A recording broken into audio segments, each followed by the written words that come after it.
In fall 2021, Qatar's first ever indoor theme park made its debut at the Doha Oasis Mall. The park is known simply as Quest and spans over 340,000 square feet directly in the center of the mall, boasting over 30 rides and attractions. It was built at a cost of over $300 million and was announced all the way back in 2014, but after a series of delays, they were unable to meet their original 2018 deadline and opened 3 years late.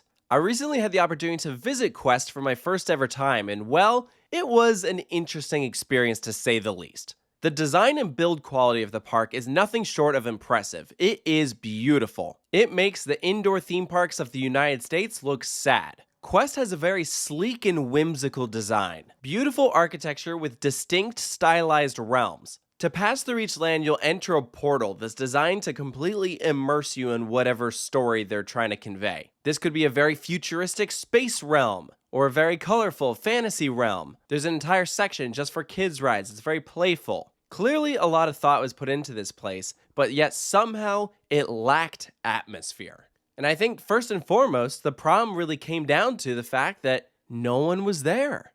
It was so quiet, it was eerie, and unsettling. Look, I'm all for not having to wait in lines, but you want to have at least some guests there to help add to the vibe. Theme parks are supposed to be lively and festive, and Doha's Quest was not that in the slightest. Now, as of when this video is being made, I have only been to the park once. We went towards the end of February. I was told that crowds will definitely vary depending on the time in the day. As with a lot of the rest of the world, schools are usually in session till around June, and a lot of people don't go out and about until after 4. Hence why Doha Quest has evening hours. They open at 2 p.m. and usually close around 10 p.m. It gets so hot in this part of the world that many people avoid going out in the daytime, and that's why having an indoor theme park is so important. This way, it's climate controlled and you can be open year-round. And usually when you're building rides and attractions inside, you are constricted by the space you have to work with. And the people designing Quest absolutely had to take that into consideration, but some of the attractions they came up with were pretty creative. For instance, this theme park is home to 2 world record-breaking attractions. Epic Coaster is the world's tallest indoor roller coaster. It's manufactured by Premier Rides and stands 186 feet tall. There's actually a full separate review of this ride already up on the channel. Go check that video out if you want to hear about this attraction specifically. But in addition to this, Quest is also home to the world's tallest indoor drop tower. It's called Magma Blast. It was manufactured by S&S and is really well themed. The ride is centered around the Earth's core, where you have all this lava rising up, and so you're launching out to escape. You get shot up to the top, bounce up and down, rise back up, and then get thrusted back down to the ground. It is really cool being that high up there. The visuals are spectacular, and is just one of the several themed attractions here in the park. Certainly you'll find some run-of-the-mill flat rides that don't have any crazy story, like they have a Zamperla air race, there's a Unicoaster, this crazy Kuka arm like the kind that they use on Forbidden Journey, and this one just throws you around and is really aggressive. Yeah, those are fine and all, but I really appreciate attractions like Wings of Destiny, which is an immersive flying theater. The story follows an inventor and his bird Flap as they go time hopping in this time machine. They take you to various locations around the world where there are important moments of flight throughout history. It's a really cool story. Absolutely a must-do if you come to Quest. That was a nice surprise.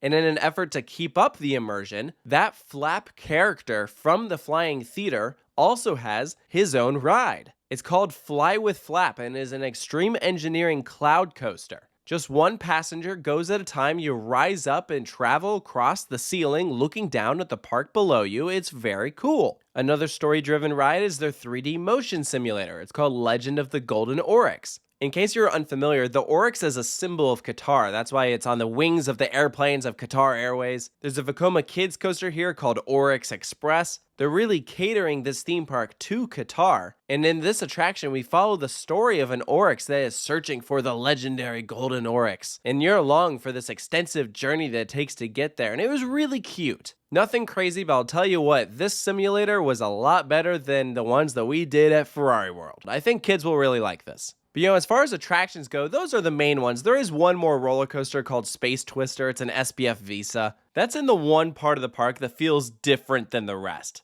Almost like an afterthought. It's not the same level of detail, and it's just in this tucked away corner. If you're not paying attention, it would be very easy to miss. But regardless, it's still more attractions that every member of the family can do. Being adults without kids, we spent most of our time over at Epic Coaster. For me, that area is easily the best themed. I actually felt like I was on a spaceship. It had the one ride I was interested in doing multiple times, and also had some really good food. We got lunch at the Space Cantina, tried a burger, some pasta, chicken, rice dishes. It was great. But if you're looking for more options, interestingly enough, there's also a Planet Hollywood in the park. Who would have thought?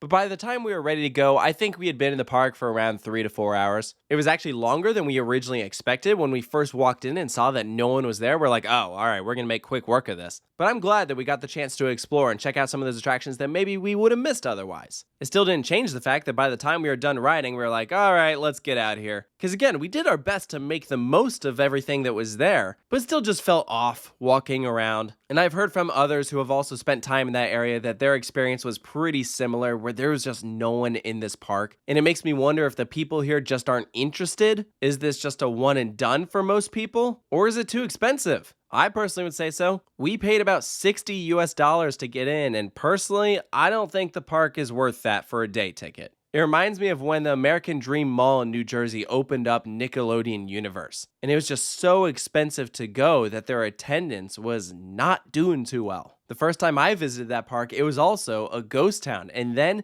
they changed their pricing system. Now it is pay per ride and anyone can just walk in. And it seems like they're doing better now, and I wonder why Quest hasn't done the same. That way, if someone just wants to go in, pay $15 or whatever to ride Epic Coaster, they can do that. I think that might help their problem because as is, the park has a cool design, they've certainly made the most of the space they had to work with, and I think I overall would have a more optimistic view of the place if it weren't just so quiet that it was creepy. So looking back on it, I'm glad I went, but personally, I don't feel the need to really go back. I'm content with my rides that I got on Epic Coaster, and if you watch that review and hear me talk about it, while I enjoyed it, it's not an attraction that's gonna get me like flying back here to do it again. You know, it's not that good. So count me in as one of those people that kind of thinks of this park as a one and done. But that was just my experience. If you are a coaster fan and you find yourself in Qatar, I would still recommend going. And if you've been before, please let me know down in the comments below if your experience was similar. And if you think there was anything I missed, be sure to let me know. And if you're new to the channel, please go check out the other park reviews we've done. We've reviewed theme parks from all across the globe. Go check that out. They're all available in a playlist organized in alphabetical order. Thank you so much for joining me, and I'll see you next time.